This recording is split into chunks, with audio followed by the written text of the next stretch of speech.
So our mission on this particular deep dive is to explore the Australian Government Productivity Commission's latest Trade and Assistance Review 2023-24. Mm-hmm. This is a crucial annual report. It's designed, to help governments craft smarter long-term policies that benefit the whole community. Think of this deep dive as your strategic shortcut, a way to get genuinely well-informed on where Australia stands right now in the global economy. Exactly. We'll uncover the most important insights, maybe some surprising facts, and the crucial implications from this really comprehensive report about Australia's trade and industry policies. Okay, so let's unpack this. First up, navigating what the report calls the turbulent global trade seas. Right. And the big finding there, I think, is this significant and frankly quite concerning trend.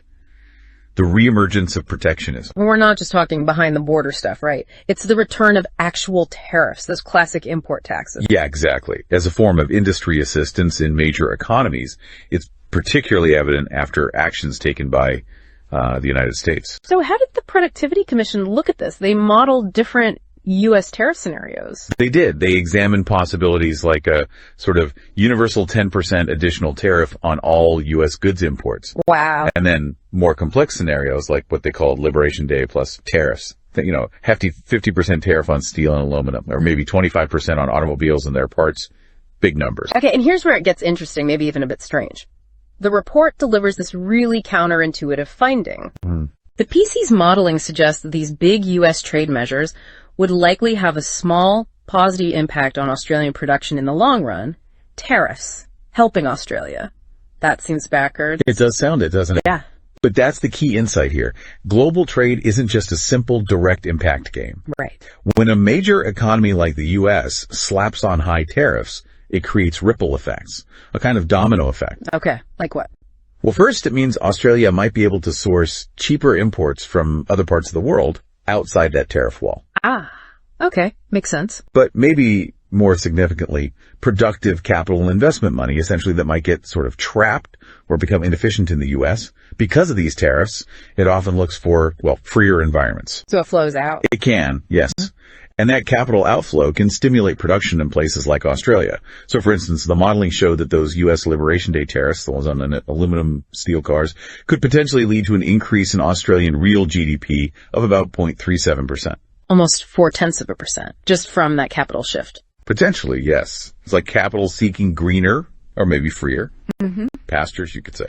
Okay, so given the surprising dynamic, what does the report say Australia should do? How should we respond if others put up tariffs? It's got a very clear finding on this. Australia should not retaliate. Don't put up our own tariffs just because someone else did. Even if they target us directly. The modeling shows that increasing our own barriers to trade and investment, even in retaliation, would ultimately cost us. How so? Well, they ran the numbers. If Australia had retaliated alongside other countries, say, by imposing a 10% tariff on imports from the U.S., Australian GDP would end up being 0.14 percentage points lower than if Australia just chose not to retaliate. So retaliation actually hurts us more. That's what the analysis strongly suggests. Australia's most effective strategy is to keep embracing free trade, maybe even further reduce our own tariffs where it makes sense. Positioning ourselves to benefit from those global shifts rather than getting caught in a tit-for-tat trade war. Exactly. Don't get drawn into that retaliatory spiral. Now, beyond the direct hit of tariffs, the report also talks about something broader, more pervasive, the chilling effect of uncertainty. Yes, this is a big one. It notes that in 2025, economic uncertainty, both here in Australia and globally, actually reached its highest level since the COVID-19 pandemic. And that has real consequences, doesn't it? Absolutely. This kind of pervasive uncertainty, it really impacts economic decisions. It basically increases the benefit of just waiting, especially for big, irreversible investment choices. Like what kind of choices? Well, think about a business considering entering a totally new export market, or maybe adopting some new production technology. If there's loads of unpredictability about future trade rules or economic conditions, might just hit pause. Exactly. They wait for clarity. And that pause can stifle innovation. It can stifle growth across the economy. Then adding to that uncertainty, the global umpire isn't really working. Yeah, that's part of the context. The World Trade Organization's appellate body, think of it as the highest court for trade disputes between countries.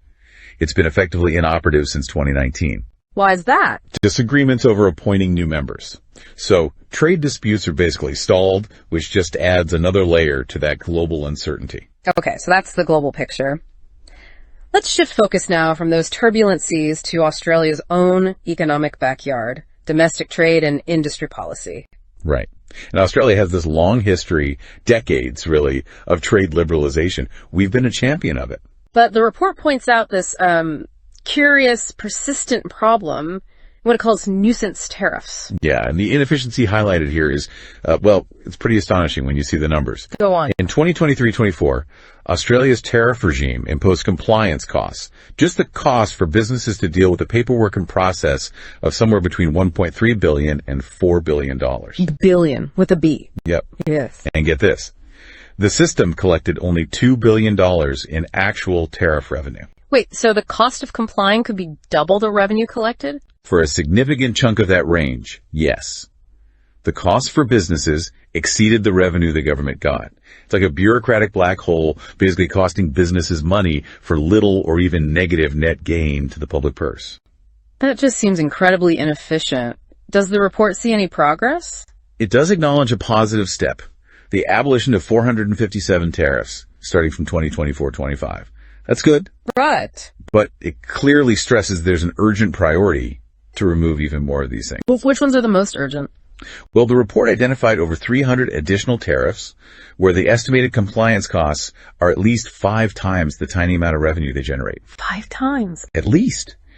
These 315 tariffs altogether brought in only $13 million in revenue in 2023-24. Just $13 million. What kind of products are we talking about?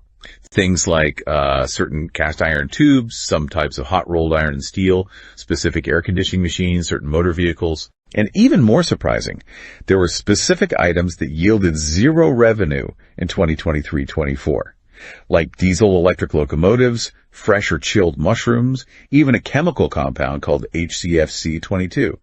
Zero revenue. But they still impose compliance costs on businesses importing them. It really makes you wonder why they're even still on the books if they cost more than they bring in. Exactly. And the report highlights other reasons for removal too, like tariffs on intermediate goods, things businesses use to make other things. Right, so it increases their costs. Precisely. Also, tariffs where there's little or no domestic industry left to actually protect. Pointless protection. Kind of.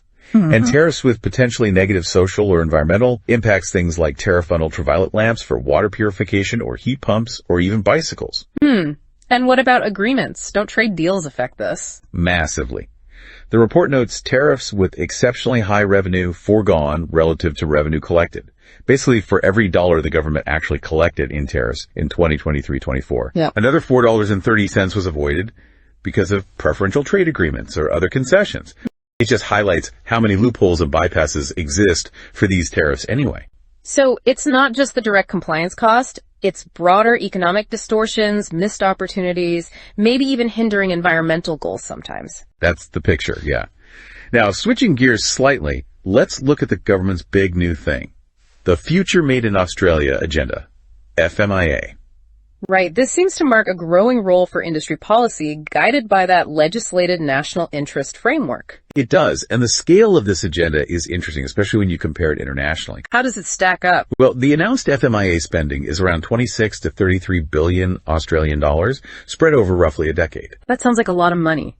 It is, but as a percentage of GDP, somewhere between 1 and 1.3%, it's actually notably smaller than what some international counterparts are doing. Such as? Well, the U.S. Inflation Reduction Act, for example, is estimated around $900 billion US dollars. That's roughly 3.4% of their GDP. Okay, much bigger relatively.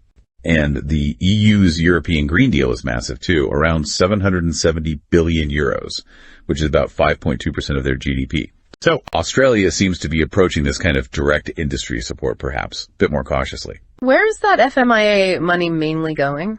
Zooming out, the key areas seem to be production tax incentives, mostly for critical minerals and for green hydrogen. Those are set to kick in from about 2027-28. Right.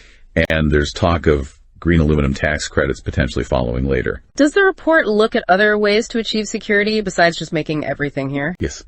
It does. Yeah. It explicitly highlights alternatives to relying only on domestic production for economic security. Things like the strategic use of stockpiles. Like the Critical Minerals Strategic Reserve announced recently. Exactly. That was announced in April 2025. And also things like club goods, international partnership. Club goods. Yeah, agreements where countries pool resources or share benefits, like the Mineral Security Partnership, which was set up back in 2022. So it's about resilience through diverse means, not just purely onshoring everything. Right. Okay, so what does this all mean for the government's economic policy toolbox? Subsidies versus tariffs. The report is pretty clear here. It argues that targeted subsidies are generally preferable to tariffs when you're trying to address specific market failures. What kind of failures? Things like unpriced carbon pollution, or the spillover benefits from innovation that don't get captured by the innovator, or coordination failures, or maybe information gaps. And why are subsidies better? They're generally seen as less distortionary to the wider economy than tariffs. And they also tend to be more compatible with World Trade Organization rules. Okay, which naturally leads us to ask, how is all this stuff being funded, and what are the bigger financial flows looking like for Australia? Right, so the report gives us the overall picture for budgetary assistance, government spending, and tax breaks for trade and industry. It actually increased by 3.9% to hit $16.1 billion in 2023-24. $16 billion. But how does that compare to the economy overall? As a percentage of GDP, gross domestic product, it actually remained flat, stayed at 0.61%. Okay, so spending went up, but the economy grew at roughly the same rate. How did that $16.1 billion breakdown? It was pretty evenly split, actually. Tax concessions, so tax breaks made up about 52.3%. Right.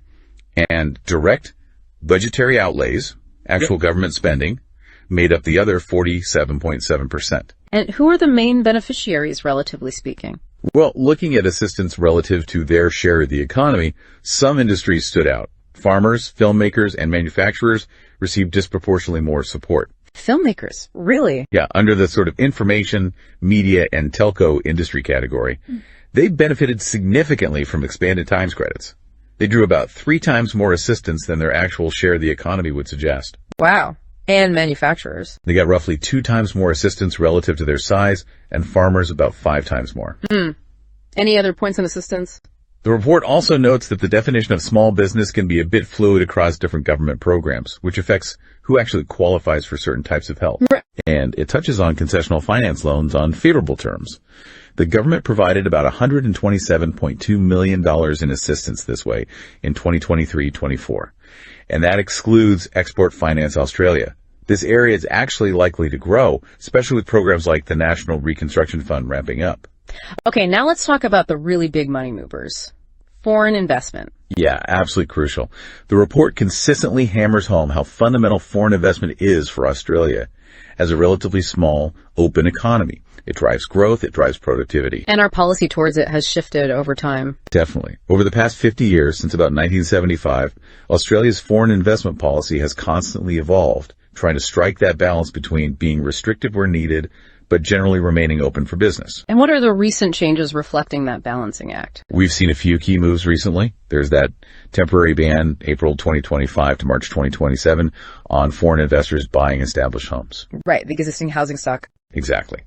But conversely, there are new laws actually incentivizing foreign investment in new build-to-rent housing developments. They get tax concessions and lower application fees. So discouraging buying existing homes, encouraging building new rental supply? That seems to be the logic. And the government is also pushing ahead with plans for front door service. A front door? Yeah, basically a streamlined process to make it easier for major investment projects, especially those aligned with that Future Made in Australia agenda.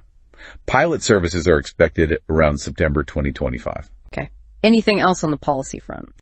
There's also increased scrutiny on the tax arrangements of foreign investors and on so-called land banking. You know, buying up land and just sitting on it, hoping the value goes up without actually developing it. Right. So what does the data show? Are investors still coming? Interestingly, yes. The value of foreign investment approvals actually went up in 2023-24 to $193.6 billion. Despite maybe some of those tighter rules. Well, the total number of applications actually fell by about 13.8%. But that decrease was mainly driven by fewer applications for residential real estate.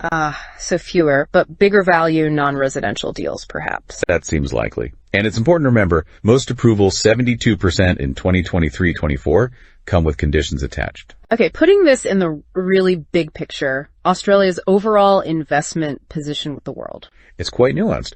While Australia overall still has a net foreign liability, foreigners own more here than we own overseas in total. Yeah. Our overall international investment position, which is foreign assets minus foreign liabilities, has actually been trending towards zero. It's improving. How is that happening? It's largely driven by a growing net asset position in equity. In simpler terms, Australians, collectively, now own more overseas shares and direct investments than foreigners own of Australian equities. Really? By how much? That net equity asset position jumped from about 14.7% of GDP to 27% of GDP just over 2024. Wow. What's driving that? A big part of it is our superannuation sector investing heavily overseas. Okay. But what about debt? That's the other side of the coin. Our net foreign debt position has risen up to about 51% of GDP. So we own more equity abroad, but we own more debt overall. Okay. And where is the direct investment coming from, and where is it going within Australia? Key sources for foreign direct investment are FDI. The United States is still the largest single source, accounting for about 8.6% of our GDP. Still number one. Yep. And Japan has significantly increased its investment here too. And where does that money land? Which industries? The mining industry remains the largest single destination for that inbound FDI. It accounts for about 15% of GDP. Okay, so a lot to unpack there. Indeed.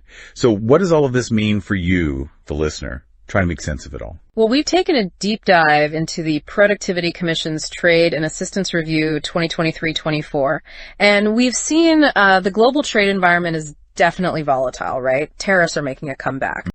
But Australia's policy stance, based on this report, seems pretty robust. Don't retaliate. Keep pursuing liberalization. Yeah, that came through strongly. Domestically, that fight against inefficient nuisance tariffs continues. Getting rid of them could save businesses billions in just compliance costs. A clear win, if it happens. And the Future Made in Australia agenda. It marks a new direction, a cautious embrace of industry policy, smaller in scale than some global peers, focused initially on critical minerals and green hydrogen. A more targeted approach, perhaps. Meanwhile, Australia's financial flows show this really nuanced picture. We're building up equity assets overseas, largely thanks to super. While still attracting vital foreign investment, particularly into key sectors like mining, even as our net debt position has increased. So I guess the big question the report leaves us with is this. In an increasingly uncertain world, where global trade alliances are shifting and domestic industries are calling for support, how will Australia continue to balance its need for open markets with its desire for economic security and maybe more self-reliance? And perhaps what role will your choices as a consumer, an investor, or simply an informed citizen play in shaping that evolving future? Something to ponder. Definitely something to ponder.